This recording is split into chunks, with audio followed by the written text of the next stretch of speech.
Okay, today we're going to be reading about the Sirians.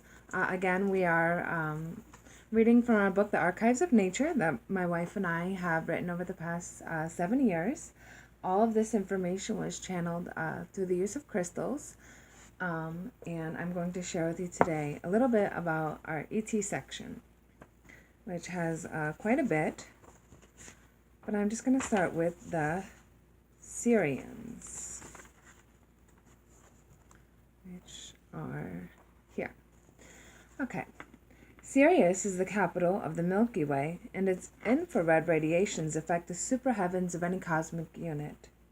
This produces chaotic states in the mentality of humans, which results in materialism and atheism. The Sirians are the ancestors of the Anunnaki, and they are known as the serpents, and they are the original race. They are really mean, but if you don't bother them, then they wouldn't really bother you. The serpents feared and stayed away from the Atlanteans. But there are many different beings who live in the Sirius system. In addition to the serpents, there are also the distinguished people of Sirius. There are thousands of millions of Sirians on Earth right now, trying to regenerate the planet, some which are incarnated and some that are not. They also represent themselves in animal forms and not just human. They have extremely high self-esteem, strong morals, which causes them to have a controlled sense of being, which means that they are not crazy. They also respect the elements, which have their own intelligence. The Sirians know how to manipulate the elements because of the respect they have for them. Humans have so much ego that they are destroying the elements around them.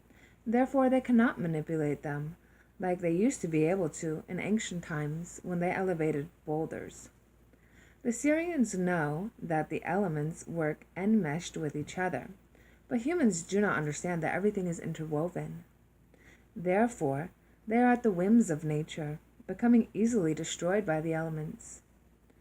Their creations easily crumble and decay because of their lack of knowledge and reverence towards nature. The human desire to dominate the elements of nature all begins with bigotry.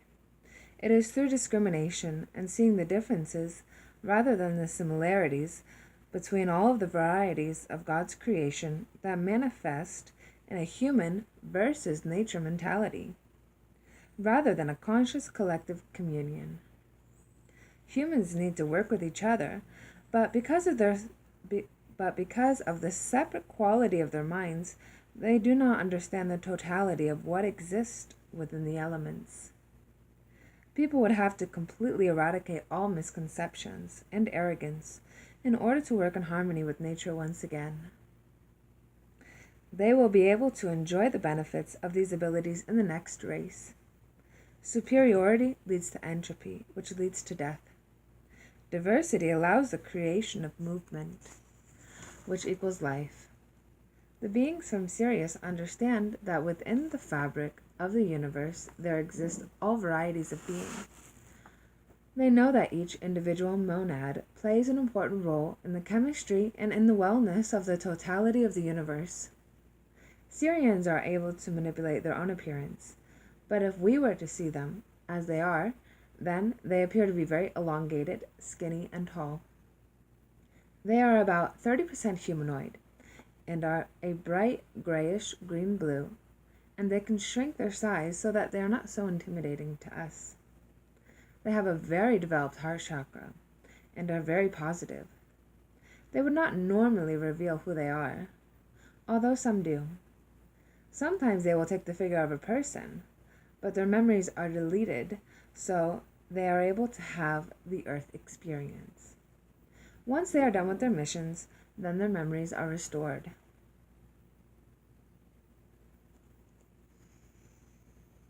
I have recently reconnected with my aunt, who is also on a spiritual journey of her own. She was the first person to ever read this book, and as a result, her guides, the Sirians, came to check us out, and our guides, the Arcturians, went to visit her. She told me that a few years ago, while she was living in the country, a spaceship landed in her yard, and she was visited by 3 tall blue beings who were there to assist her with healing and reconnecting her DNA. She knew that they were there to help her, but the experience terrified her so much that she could not sleep in her house for 2 weeks. I asked for permission to learn more about these beings, and we learned that they are sirians. The sirians first saw my aunt when she was a child, about 8 years old, and then again when they landed on her lawn. One came to see us the other night to size us up and see if we are doing okay physically. Overall, they think that we need to be more positive. One of the sirians' name is a serial number, and his specialties are the nervous system and repairing the DNA. He is doing the same work on us and that he is doing for my aunt. He heals people so that they are able to participate in a large-scale event that is going to happen in 2025. He has been working on us for 3 years. This Sirian is very skinny, and his skin is bluish-green. He has bulging eyes, and he is able to blink. He has something like an eyelid, a very small nose, which looks like a cat and reptile nose put together. It is tiny with 2 slits going upwards on the sides. He has a very small mouth, and he looks like your quintessential alien, other than these distinguishing features. He is wearing a turtleneck outfit with pants and is barefoot.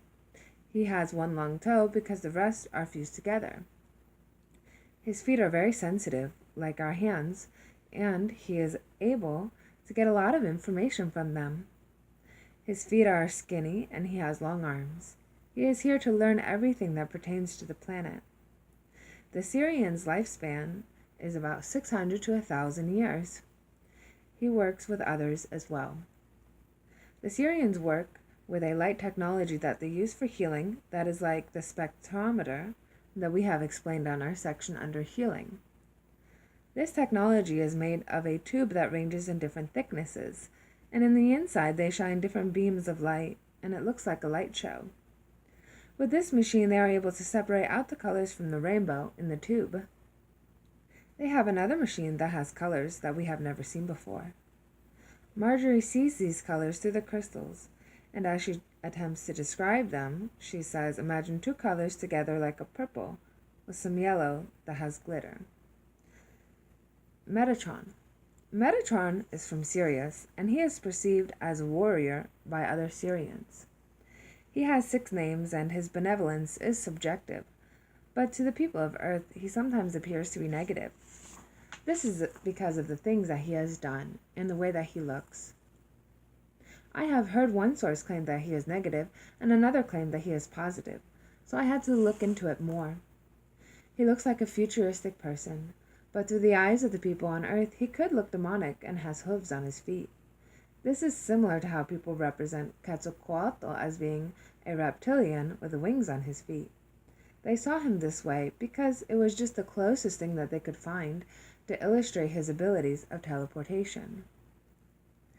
In his own plane, he looks like a regular person, but he appears demonic on Earth because of the equipment that he wears is so high-tech that the people perceive it as being the closest things, which are the hooves. He thinks that people are chimeras and that we are very primordial and basic, in sort of the way that we see the people from the planet of the apes. He deals a lot with technology, spaceships, and things that are mechanical. He has taken people for observation, and they have gotten afraid. He has also done things that people have been very amazed by. For example, there is a technology that is a hologram that looks like an egg, that they use sometimes, instead of going online, because the egg will tell them whatever information that they need. When Metatron has used this technology in front of people, they have been amazed. So he has gotten followers this way before.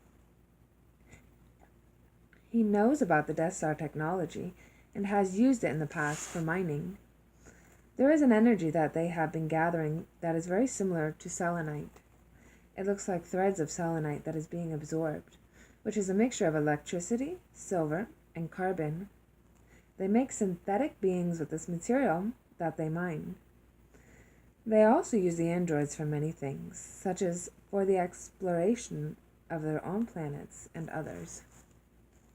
Another example is that instead of experimenting on animals, They use the androids who do not have consciousness. They only have 3 working synthetic chakras and sensations of pain and pleasure, but only for the purpose of self-preservation.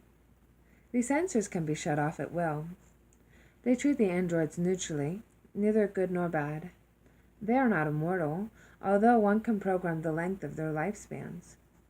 They are frog-like and similar to the Zetas and Greys, who are variations of these synthetic beings. Some are white and luminous, some are gray, others are humanoid and have a white, peach-looking skin. Metatron has been trying to help the Earth, and he has done explorations into the deeper levels of the Earth because he has been trying to see how to improve the sustainability of the planet.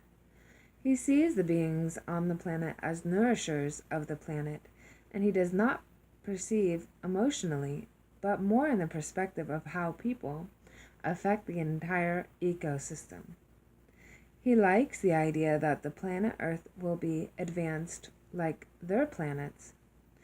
He is like a person who goes to Africa, where some say that he is helping and some say that he is harming. He is just a being from a different dimension who is an explorer and a being who has great knowledge of technology. He is also known as Ectotron, Megadon, Ultratron, Phibon, and Ecti. Okay? I hope that you enjoyed this section on Sirians and that you will please check out our book. And again, it's for sale on lulu.com. Thank you.